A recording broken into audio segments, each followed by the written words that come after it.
Hello friends, स्वागत है आपका आपके अपने यूट्यूब चैनल में। और हम संज्ञानवादी जो सिद्धांत है उनकी बात कर रहे थे, जिनमें हमने सबसे इम्पोर्टेंट जो है अंतर्दृष्टि एवं सूझ का सिद्धांत उसकी हमने बात कर लिया। और अब हम जो है हम आगे रॉबर्ट एम गेने ने जो अधिगम की अष्टपदीय सोपानगी का सिद्धांत दिया था उसके बारे में चर्चा करने वाले हैं, जिसके अंदर गेने के द्वारा अधिगम के प्रकार या फिर स्तर बोल सकते हैं 8 प्रकार या 8 स्तर बताए गए थे। और सोपानगी का मतलब एक पिरामिड नुमा आकृति उन्होंने बना के इन प्रकारों का जिक्र किया था। तो इसमें सबसे पहले ये याद रखना है कि अगर आपको याद नहीं होता है तो एक छोटी सी ट्रिक मैं आपको बता देती हूँ कि रॉबर्ट एम गेने से आप याद करिए गिन। तो इन्होंने गिन के कितने प्रकार दिए? 8 प्रकार दिए थे। तो ये जो प्रकार हैं ये एक के बाद एक होता है, यानी ये पूरे क्रम से चलते हैं, इसीलिए इनको अधिगम का स्तर भी कहा जाता है। ऐसा नहीं है कि पहला अधिगम स्तर नहीं होगा सीधा ही दूसरा हो जाएगा या दूसरे की जगह सीधा ही चौथा हो जाएगा, ऐसा नहीं है, ये क्रम से चलते हैं। तो सबसे पहले हम यहाँ पे देख लेते हैं कि अष्टपदीय सोपानगी का सिद्धांत, इसका पूरा नाम है। अष्टपद की ये पूरी सोपानगी है, पूरी पिरामिड नुमा एक आकृति है। इसमें इन्होंने अधिगम के 8 स्तर या प्रकार बताए हैं और इन प्रकारों को पिरामिड के रूप में प्रस्तुत किया है। यानी रॉबर्ट एम गेने ने अष्टपद की जो सोपानगी दी है वो एक पिरामिड के रूप में है। और सबसे इम्पोर्टेंट बात, ये सरल से कठिन की ओर चलती है। यानी ये जो है सरल से कठिन की ओर, यानी पहला जो स्तर है वो सरल है, बच्चे भी कर सकते हैं और पशु भी कर सकते हैं। इसके हम आगे जिक्र करेंगे कि इन 8 पदों में से कौन से ऐसे स्तर हैं जिनको पशु भी कर सकते हैं और कौन से ऐसे हैं जिनको केवल मानव कर सकते हैं। तो ये जो है सरल से कठिन की तरफ चलते हैं। जो पहले जो स्तर आते हैं वो सरल, और जो उच्चतम सीमा पे आ जाते हैं वो कठिन होते हैं। तो ये अष्टपद की सोपानगी कुछ इस तरीके की दिखती है, इस तरीके से अष्टपदीय सोपानगी है ये। तो यहाँ पे जो सबसे पहला है संकेत अधिगम स्तर, फिर अनुक्रिया उद्दीपक, फिर श्रृंखला अधिगम, फिर शाब्दिक, फिर बहुविभेदनात्मक, फिर संप्रत्यय के बाद सिद्धांत, और सबसे ऊंचा जो है, सबसे इम्पोर्टेंट है, सबसे प्रभावशाली है वो है समस्यात्मक अधिगम स्तर। मतलब समस्या समाधान भी कह सकते हैं, समस्यात्मक भी कह सकते हैं। तो ये है पूरी अष्टपद सोपानगी का पिरामिड जो कि रॉबर्ट एम गेने ने दिया था। 8 अधिगम स्तर बताए थे और सबसे निम्न व नीचा अधिगम का संकेत अधिगम स्तर है जो सबसे पहले आता है। सबसे ऊंचा जो है वो समस्या समाधान अधिगम स्तर है। सबसे पहले और सबसे नीचे जो आता है वो संकेत अधिगम है, जिसकी पावलोव ने बात की थी, जिसके माध्यम से कुत्ते को जो है अनुबंधित किया गया था, उसको बोलते हैं संकेत अधिगम स्तर। ठीक है। और सबसे ऊंचे वाला जो है वो समस्या समाधान अधिगम स्तर है। 1 से 3 तक जो है मैं आपको यहाँ से दिखा देती हूँ। ये देखिए, 1 से 3 तक संकेत अधिगम स्तर, उद्दीपक, अनुक्रिया और श्रृंखला अधिगम स्तर, ये 3 ऐसे हैं जो पशु भी कर सकते हैं। मानव के साथ साथ पशु भी कर सकते हैं। मानव में भी हर तरीके का मानव, मंद बुद्धि हो सकता है, जड़ बुद्धि हो सकता है, ये सभी कर सकते हैं और पशु भी कर सकते हैं, जिनका जिक्र जो है व्यवहारवादी जो मनोवैज्ञानिक थे उन्होंने भी अपने प्रयोगों में किया है। जैसे जो संकेत अधिगम स्तर है उसका प्रयोग पावलोव ने किया था। अनुक्रिया उद्दीपक जो है, उद्दीपक अनुक्रिया थॉर्नडाइक ने किया था। तो इस तरीके से जो पहले 3 स्तर हैं वो मानव और पशु दोनों कर सकते हैं, और पहले 3 स्तर मानव और पशु दोनों कर सकते हैं। लेकिन चौथे से 8वें जो स्तर हैं, 4 से 8वें जो स्तर हैं वो केवल मानव कर सकते हैं। अब 4 से 8 कौन से है? देखिए, ये देखिए, मैं आप यहाँ पे दिखा रही हूँ आपको। ये चौथा जो है शाब्दिक अधिगम, बहुविभेदनात्मक, संप्रत्यय, सिद्धांत और समस्या समाधान, ये जो है ये केवल मानव कर सकते हैं। मतलब इसके अंदर पशु जो है वो नहीं कर सकते, केवल मानव कर सकते हैं। उसके बाद इनके पहले 3 स्तर पर व्यवहारवादियों के अधिगम सिद्धांतों से मिलते जुलते हैं। मैंने आपको पहले ही ये बात क्लियर कर दी है कि संकेत अधिगम का जिक्र पावलोव ने किया था, उद्दीपक अनुक्रिया का थॉर्नडाइक ने किया था, ठीक है। और जो है तीसरा श्रृंखला अधिगम स्तर जिसका गुथरी ने जिक्र किया था। तो इस तरीके से इनके 3 जो है वो स्तर व्यवहारवादियों ने अपने सिद्धांतों के अंदर इनका जिक्र किया है, और 4 से 8 जो है वो संज्ञानवादियों ने अपने सिद्धांतों में जिक्र किया है। 4 से 8 जैसे बहुविवेचनात्मक, शाब्दिक, संप्रत्य अधिगम सिद्धांत, समस्या समाधान, ठीक है। समस्या समाधान का अभी हमने कल अंतर्दृष्टि एवं सूझ का सिद्धांत जो पढ़ा था, उसके अंदर जो है जो वोल्फगैंग कोहलर है, इन्होंने क्या किया था, समस्या समाधान अधिगम स्तर का इन्होंने जिक्र किया था। तो वो संज्ञानात्मक सिद्धांत था। तो इसमें पहले ही बता रखा है कि चौथे से 8वां जो स्तर है उनका जिक्र संज्ञानवादियों ने अपने सिद्धांतों के अंदर किया है, ठीक है। तो गेने के अधिगम स्तर सरल से कठिन की तरफ चलते हैं। मैंने आपको पहले ही बता दिया, जो शुरुआती स्तर है, जो पहला, दूसरा और तीसरा, वो सरल है, ठीक है, जिनका यूज़ व्यवहारवादियों ने किया है। और जो बाद के हैं 4 से 8, वो कठिन है, वो संज्ञान से रिलेटेड है, वो सेंस से रिलेटेड है। इसीलिए जो संज्ञानवादी थे उन्होंने इनका यूज़ अपने सिद्धांतों के अंदर किया है। तो हम यहाँ पे सबसे पहला सिद्धांत जो इनका स्तर है, सबसे पहला जो सबसे निम्न स्तर कह सकते हैं, व्यवहारवादियों ने इसका यूज़ किया है। और ये पशु भी कर सकते हैं मानव के साथ साथ, ये यांत्रिक है, ठीक है। अगर बार बार अभ्यास करते हैं तो वो चीज़ हमारे अंदर जो है यांत्रिक रूप से बैठ जाती है। तो पहला जो स्तर है इनका जो है संकेत अधिगम स्तर, प्राणी संकेत के माध्यम से सीखता है। जैसे कुत्ते ने अनुबंधन किया था ना, मतलब जब घंटी बजेगी तो कुत्ते को पता था कि भोजन जो है वो मिलेगा ही मिलेगा। जैसे ही घंटी बजती तो कुत्ता लार क्यों गिराता था, क्योंकि उसे घंटी बजा बजा के इतना ज़्यादा उसको अनुबंधित कर दिया गया था कि वो समझने लग गया था कि जब घंटी बजेगी तो साथ के साथ जो है भोजन जो है मिलेगा ही मिलेगा।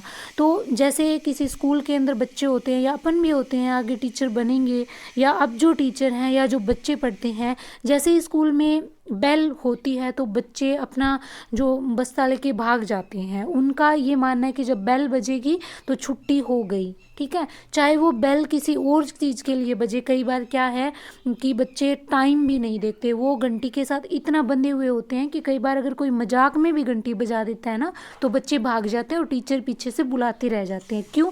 क्योंकि वो उन्होंने एक संकेत बना लिया है। अगर कोई टीचर ने 1-2 दिन डंडे से किसी बच्चे को पीट दिया क्लास में आते ही, तो फिर बाद में जब भी वो बच्चा जो टीचर है वो डंडा लेके आएगा या डंडा खाली रख भी देगा क्लास में, तो बच्चे शोर नहीं करेंगे, क्योंकि उनको संकेत मिल गया है इस चीज़ का कि अगर हम शोर करेंगे तो डंडे से पिटाई होगी। वो डंडा देखते ये सोचते हैं कि हमारे शोर को कम करने के लिए इस डंडे को लाया गया है। तो वो होता है संकेत अधिगम स्तर। संकेत मिल जाता है, जैसे ट्रैफिक लाइट्स होती है, हमें पता होता है अगर रेड लाइट होगी तो रुकना है, ठीक है, ब्लू जो ग्रीन होगी तो चलना है। तो इस तरीके से वो संकेत होते हैं, हम संकेत के माध्यम से बंधे हुए होते हैं चीज़ों से, ठीक है। तो पावलोव ने एस टाइप थ्योरी, मतलब इन्होंने सिर्फ स्टिमुलस यूज़ किया था, घंटी का यूज़ किया था, तो वो इसी संकेत अधिगम स्तर की थ्योरी दी थी इन्होंने।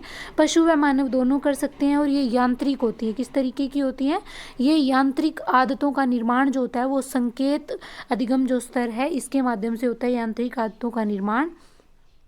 उसके बाद में सेकंड जो है अनुक्रिया उद्दीपक SR, जिसका यूज़ थॉर्नडाइक ने किया था, ठीक है। इसके अंदर क्या है, अधिगम जो है उद्दीपक और अनुक्रिया के माध्यम से होता है। मतलब अगर उद्दीपक होगा, उसके सामने अगर जो है अनुक्रिया की जाएगी तो ही अधिगम होगा। और इसका जो यूज़ है वो थॉर्नडाइक ने अपने सिद्धांत में किया था। इसमें उद्दीपक प्रस्तुत करके अनुक्रिया के माध्यम से अधिगम करवाया जाता है। जैसे मछली का टुकड़ा रखा था, फिर बिल्ली ने उस मछली के टुकड़े को पाने के लिए बहुत प्रयास किए और अंत में वो प्रयासों में अपने सफल हो गई। और धीरे धीरे उसने इतना अभ्यास किया कि लास्ट में उसे पता चल गया कि लीवर कहाँ है और कहाँ पे पैर मारने से उसको खाना मिलेगा या फिर वो मछली के टुकड़े को प्राप्त कर सकती है।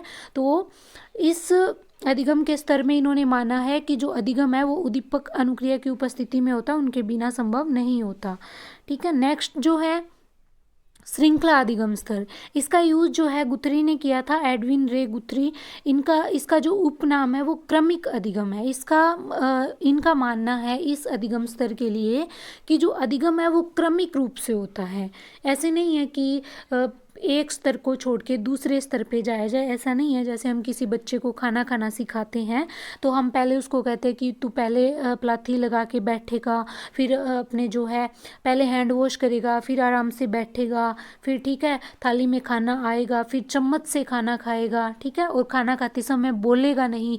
तो इतनी सारी चीज़ें जो है क्रम बाय क्रम सीखता है, ठीक है। जैसे एक बहुत ही फेमस पहले आज से 4-5 साल पहले ना क्वेश्चन आया था टेट के अंदर, 2-3 बार क्वेश्चन आया था कि एक लड़की है जो स्कूल से आते ही अपना बस्ता फेंक देती है, ठीक है, कोट उतार के फेंक देती है, यूनिफॉर्म फेंक देती है, और फिर खाना खाने बैठ जाती है या अपनी चीज़ों का ध्यान नहीं रखती।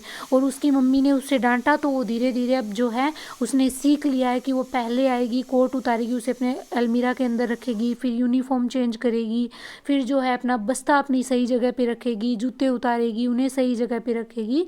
तो वो श्रृंखला से पूरे अधिगम को उसने कर लिया है, वो सीख गई है कि किस तरीके से वो आके उस चीज़ को श्रृंखला के माध्यम से उसने अधिगम करके सीख लिया है कि कैसे उसने अपनी चीज़ों को एक से दूसरी जगह पे जमाना है।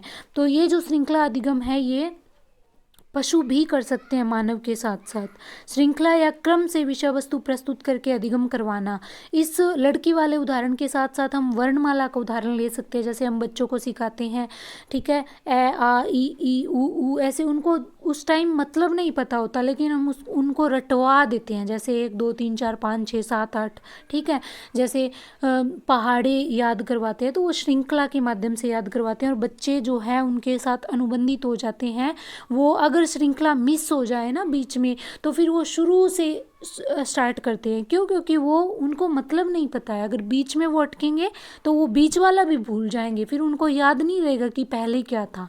उन्हें बस ये याद है कि शुरुआत क्या कहाँ से होगी, और जब शुरुआत कर देंगे तो वो लास्ट तक उसे लेके जाएंगे, ठीक है।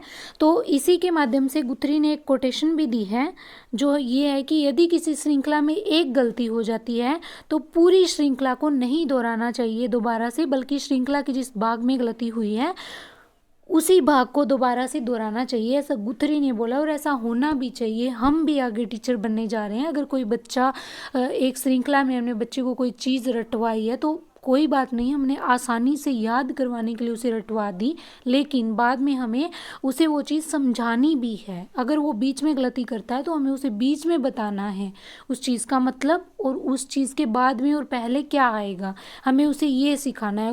उसे ये नहीं कहना कि शुरू से शुरुआत कर, ठीक है। तो ऐसा गुथरी ने ये कोटेशन दी थी। नेक्स्ट जो है शाब्दिक अधिगम स्तर, शाब्दिक व्यवहार में परिवर्तन होना, ठीक है। जैसे हम शब्दों को सीखते हैं, वर्णों को सीखते हैं, शुरुआत में हमारी वोकैबुलरी जो होती है वो इतनी ज़्यादा नहीं होती, बाद में धीरे धीरे हमारा जो शब्दों का भंडार है वो बढ़ता जाता है। तो इस अधिगम स्तर के अंदर पुस्तकों का, पाठ्यक्रम का रटना, स्मरण करना, अपने शब्दों के हमारी वोकैब को बढ़ाना, हमारे शब्दों के भंडार को बढ़ाना इसके अंदर आता है। और ये जो है केवल मानव कर सकता है, क्योंकि भाषा जो है उसका प्रयोग कौन करता है? ओनली मानव करता है, उसका प्रयोग पशु नहीं करते। तो ये शाब्दिक अधिगम स्तर जो है केवल मानव कर सकते हैं। नेक्स्ट जो है बहुविभेदनात्मक अधिगम स्तर, यानी विभेद करके पढ़ना।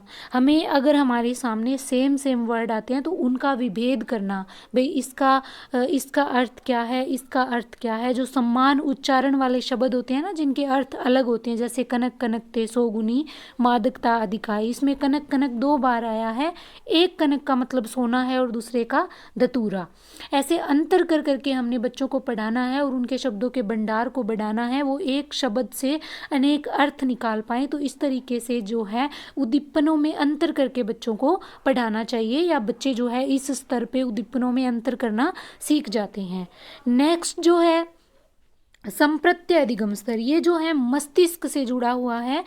जैसे जो वोल्फगैंग कोहलर ने प्रयोग किया था चिंपैंजी का, उसके दिमाग में संज्ञान में जो चीज़ आई उसने प्रत्यक्षीकरण किया, सीखा और फिर समस्या का समाधान कर लिया।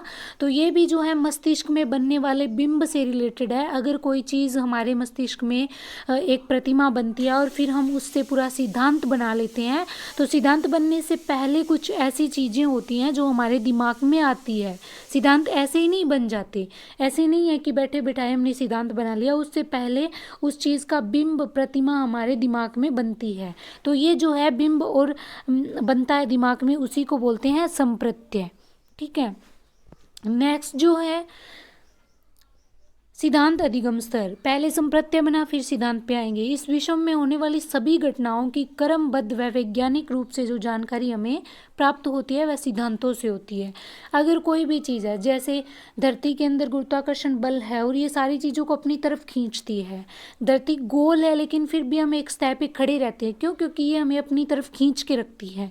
ठीक है, तो ये सिद्धांत जो है ये एक सिद्धांत है जो हमने सीखा है और इसके माध्यम से हम जानते हैं कि ऐसा कोई बल होता है जो ऊपर फेंकी हुई वस्तुएं हमेशा नीचे आती हैं। तो ये एक सिद्धांत है, इसके माध्यम से हम ये चीज़ जानते हैं कि अगर हम कोई चीज़ ऊपर फेंकेंगे तो वो नीचे आएगी। तो इस स्तर पे आके हम क्या करते हैं, सिद्धांतों के माध्यम से अधिगम करते हैं। और अंतिम और लास्ट और सबसे महत्वपूर्ण और सबसे प्रभावशाली है वो है समस्या समाधान अधिगम स्तर। हम इस स्तर पे पहुंच के समस्याओं का बखूबी समाधान कर सकते हैं। हमारे सामने आने वाले प्रत्येक समस्या का समाधान बुद्धि, चिंतन या मानसिक शक्ति के द्वारा करते हैं। यही समस्या समाधान है, यह सबसे ऊंचा स्तर है। और इस तक पहुंचते पहुंचते व्यक्ति जो है बहुत ज़्यादा समझदार हो जाता है और औसत बुद्धि के व्यक्ति इस तक नहीं पहुंच पाते। जो एक्स्ट्रा ऑर्डिनरी बच्चे जो होते हैं वो ही इस तक पहुंच जाते हैं, जिन्हें प्रतिभाशाली कहा जाता है। ठीक है, जो औसत से ज़्यादा होते हैं। ठीक है, सिर्फ मानव में होता है, ये पशुओं में नहीं होता। मैंने पहले ही बताया था 4 से 8 तक जो होते हैं वो केवल मानव कर सकते हैं, पहले 3 जो है वो पशु भी कर सकते हैं। और हम एक बार फिर से ये सोपानगी देख लेते हैं। ठीक है, इसके 8 स्तर देखिए। जो पहले है संकेत, अनुक्रिया और श्रृंखला, ये जो तीनों है ये पशु और मानव दोनों कर सकते हैं। संकेत अधिगम का यूज़ पावलव ने किया था, उद्दीपक अनुक्रिया का थॉर्नडाइक ने किया था, श्रृंखला का गुथरी ने किया था। ये तीनों व्यवहारवादियों ने अपने सिद्धांतों में यूज़ किए हैं और ये तीनों पशुओं के साथ साथ मानव के साथ साथ पशु भी कर सकते हैं। ये निम्न स्तर के हैं और सबसे नीचा जो है वो संकेत अधिगम है। ऊपर वाले 4 शाब्दिक अधिगम, शब्दों वर्णों के माध्यम से सीखना, बहुविवेदनात्मक चीज़ों में उद्दीपनों में अंतर करके सीखना, संप्रत्यय अपने मस्तिष्क में बिंब बना के सीखना, सिद्धांत किसी संप्रत्यय जब बन जाएगा तो सिद्धांत बनाएंगे और उसके माध्यम से अधिगम करेंगे। और लास्ट और अंतिम और सबसे प्रभावशाली जो है केवल मनुष्य कर सकता है वो है समस्या का समाधान करना। तो ये लास्ट वाले जो है 4 से 8 तक ये केवल मानव कर सकते हैं। तो ये था अष्टपदीय सोपानगी का सिद्धांत जो कि रॉबर्ट एम गेने ने दिया था। और ऐसे ट्रिक लगा के याद करना है कि गेने ने गिन के 8 प्रकार दिए, 8 अधिगम के स्तर दिए। तो ये सारा जो है हमने कंप्लीट कर लिया है। ये देखिए सारा का सारा और अधिगम के 8 स्तर हमने कंप्लीट कर लिए हैं। तो वीडियो को जो है ज़्यादा से ज़्यादा शेयर करिए और अपना कमेंट बॉक्स में रिव्यू ज़रूर बताना। और प्लीज़ प्लीज़ प्लीज़ गाइस, अब जो है हमारा चैनल ग्रो होना ही चाहिए। अच्छी अच्छी क्लासेस आ रही हैं और क्लासेस की जो क्वालिटी है उसको भी मैं साथ के साथ मेंटेन कर रही हूँ। आपके सपोर्ट की मुझे ज़रूरत है बहुत ज़्यादा। आई होप आप मुझे सपोर्ट करेंगे। और नेक्स्ट वीडियो में नेक्स्ट जो सिद्धांत है उनके साथ मिलते हैं और अधिगम का पूरा टॉपिक जो अभी ख़त्म होने वाला है, नेक्स्ट फिर हम नेक्स्ट सिद्धांत नेक्स्ट टॉपिक लेंगे। और अपना कमेंट बॉक्स में रिव्यू ज़रूर देना। चैनल को सब्सक्राइब करें, वीडियो को लाइक करें, शेयर करें और मिलते हैं नेक्स्ट वीडियो में। तब तक के लिए थैंक्स।